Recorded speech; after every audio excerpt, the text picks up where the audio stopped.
Imagine this.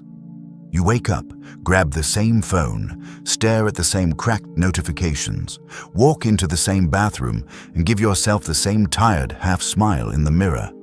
On paper, your life looks fine. Job, bills paid, maybe a partner, maybe kids. But if you're honest, you're not living. You're running a script. You feel it in those quiet moments. You're exhausted but not sure why, numb but not sure when it started. You share a bed, a house, a routine, but not a real connection. Days blur into weeks, weeks into years, and suddenly you're 35, 45, 55, thinking, where did I go? When did I lose myself? If that hit you, don't click away, because in the next few minutes, you're going to get 3 brutal Stoic rules, mind, body, and heart, that can pull you out of this sleepwalk and rebuild you from the inside out. Not as pretty quotes, but as a personal code. There's a man sitting alone at his kitchen table at 2 a.m. Cold coffee. Silent house. Phone face down because he's tired of pretending he's good. Burned out at work. Short-tempered with his kids. Distant from the person who sleeps next to him. On paper, he has everything he once wanted. Inside, he feels replaceable and hollow. That man is not some rare case. For a lot of you watching, that man is you. Now here's the good news. What you're feeling isn't a modern glitch. Marcus Aurelius felt it. Seneca felt it. Epictetus felt it. Different status, different lives, same war. The war inside yourself. From that war, the Stoics pulled out a simple, brutal framework. If your mind is lost, begin with the mind. If your body is broken, begin with the body. If your heart feels empty, begin with the heart. 3 rules. 3 roads back to yourself. 3 levels of inner rebirth. In this Stoic Inspire video, we're going to walk through each one. And if you stay until the end, you'll have a clear, simple code you can start living today. Not someday. Not when life calms down. Today. Let's begin. Rule 1. Fix the mind. Marcus Aurelius wrote, "You have power over your mind, not outside events.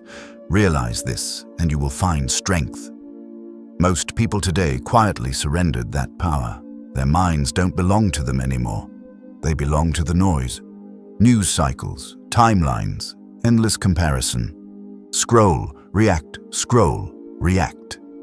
And then people say, "I don't know why I feel so empty." You do. You just don't want to admit it. Your mind has become a battlefield, and you didn't even notice the invasion. Here's where most people click away from videos like this. Because this part sounds too simple. Don't make that mistake. 1.1. Guard your input. Brutally, you cannot build a new life with the same polluted thoughts. Just like a strong body can't live on fast food, a strong mind can't live on mental junk. For the next 7 days, give yourself one rule. For the first 30 minutes of your day, your mind gets no trash. Only training, no social media, no news, no drama. Instead, read a page of Marcus, Seneca, Epictetus. Study someone who overcame something heavier than what you're carrying. Learn one skill that makes you sharper, calmer, or more useful. Don't call it reading, call it training. Every scroll is a rep, every thought is a rep. You're either training distraction or discipline. There is no neutral. 1.2. Change your identity, not just your goals. Most people say, "I want to be happy. I want to be successful. I want to lose weight." The Stoics knew happiness is not the goal. It's the side effect of living with virtue. Stop asking, "What do I want to have?" Start asking, "Who do I want to become?" There's a difference between, "I want to lose weight," and "I am someone who honors my body." One is desire, the other is identity. Identity wins. Take a pen and write this sentence.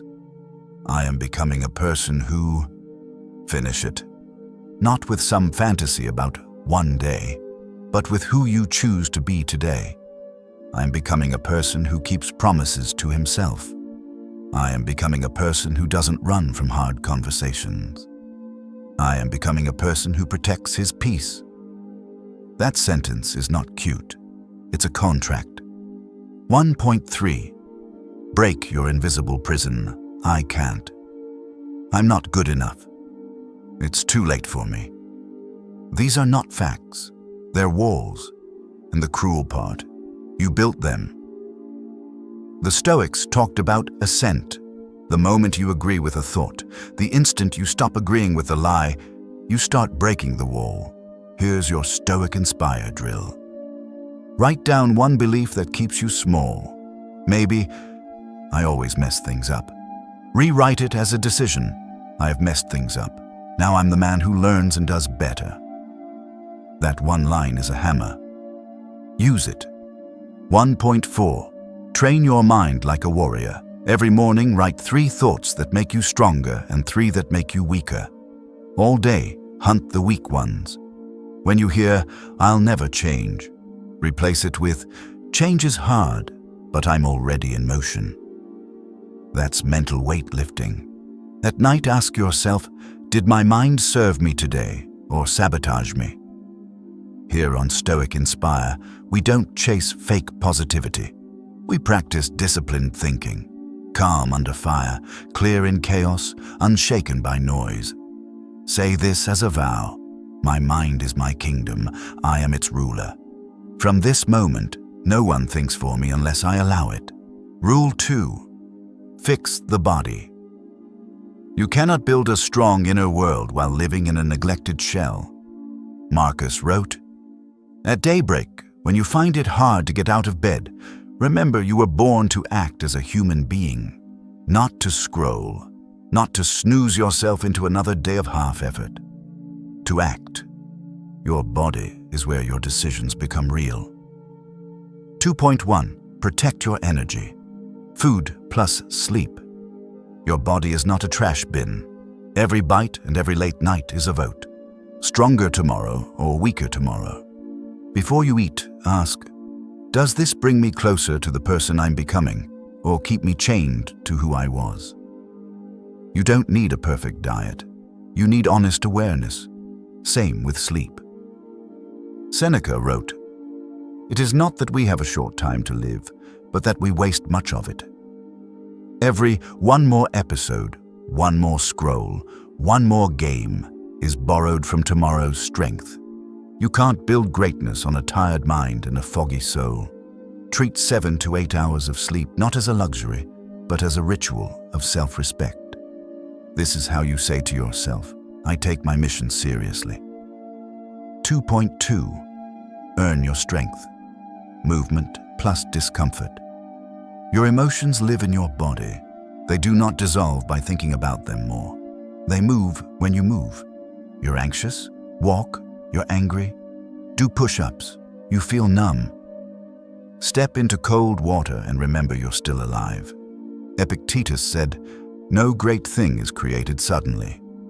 So don't overcomplicate it. 20 minutes of walking, a few sets of squats at home, a cold shower at the end of your day. No gym flex, no fancy equipment, just discipline.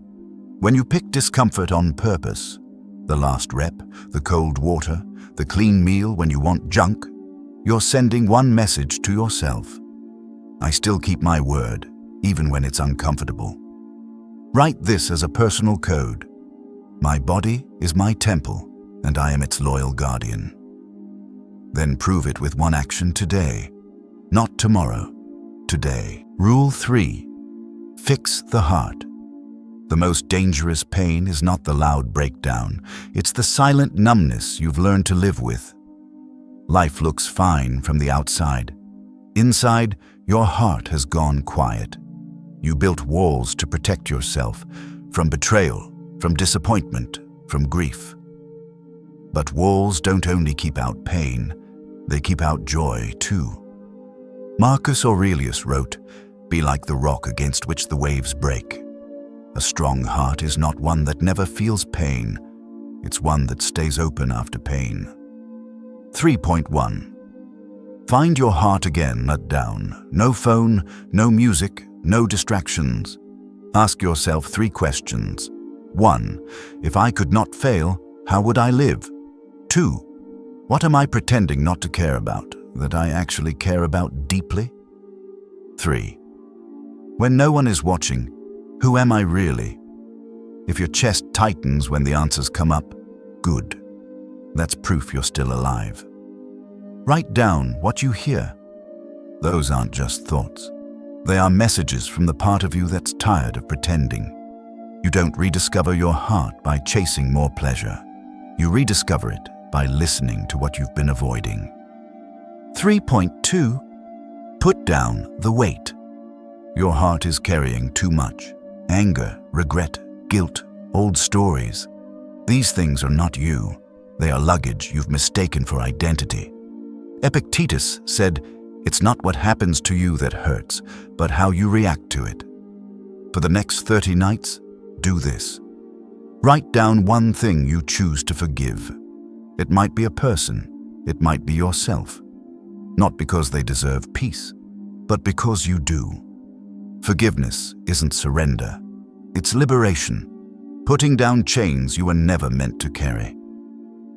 3.3. Live outward, not just inward. A heart without direction will always feel restless. The Stoics talked about sympathia, that we're all connected. Marcus wrote, "What harms the hive harms the bee." You weren't made just to consume and chase comfort. You were made to contribute. Notice when you feel most alive. Helping someone, creating something, teaching, guiding, serving. Those moments are not random. They're the compass of your heart pointing you toward purpose. Don't wait for a perfect purpose to fall from the sky. That's an excuse. Start small. One genuine act of help. One piece of work done with real care. One message sent to someone who's struggling.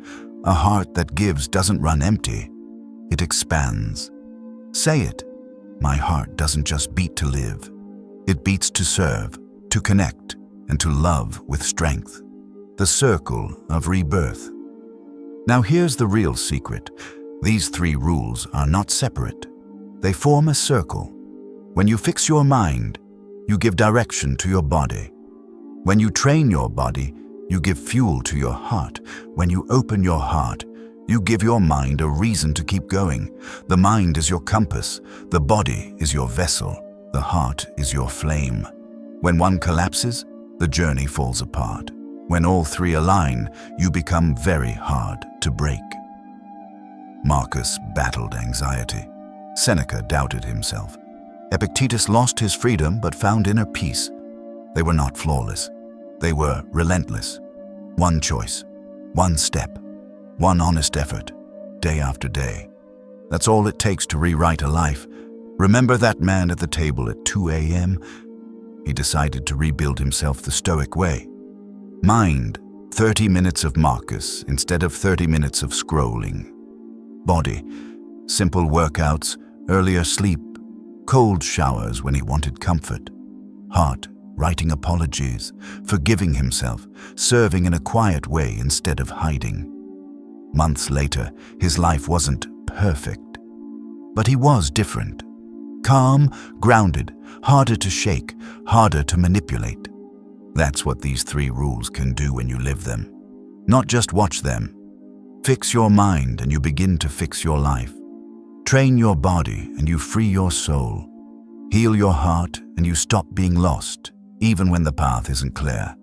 You were not born merely to survive. You were born to awaken.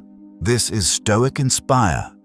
If this message reached you, don't just watch it. Live it. If it reminded you of your own strength, hit like so this reaches more people who are sleepwalking through their lives. Subscribe to Stoic Inspire so we can walk this Stoic path together every week. And in the comments, write one sentence, a promise to yourself. I begin my transformation today. Say it out loud. I am the author of my transformation. I am the warrior of my mind, the guardian of my body, and the protector of my heart. Now stand up, take a deep breath, feel that quiet fire inside you, and take your first step. Not tomorrow, not one day. Now.